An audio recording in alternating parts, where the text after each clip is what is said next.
C'est très difficile comme question. Je pense que je disais en souriant, je me sens profondément banlieusarde. J'ai vécu à Surville, à Montereau, dans le sud de la Seine-et-Marne, qui était un endroit très particulier, parce que c'était une cité au milieu des champs, donc c'était très spécial. Et puis à Villeneuve-Saint-Georges, qui est l'archétype de la banlieue sud-est, si on se souvient du livre de René Fallet.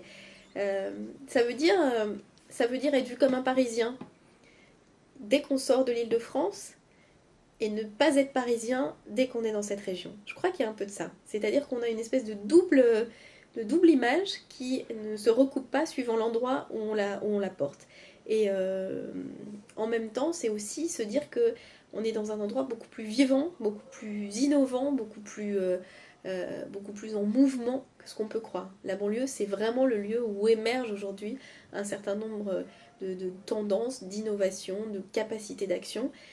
Et je crois qu'il y a aussi un petit côté de volonté de revanche. Voilà.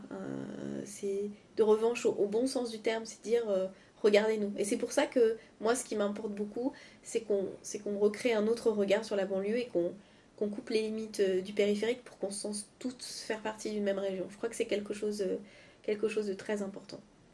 D'accord, merci. J'arrête.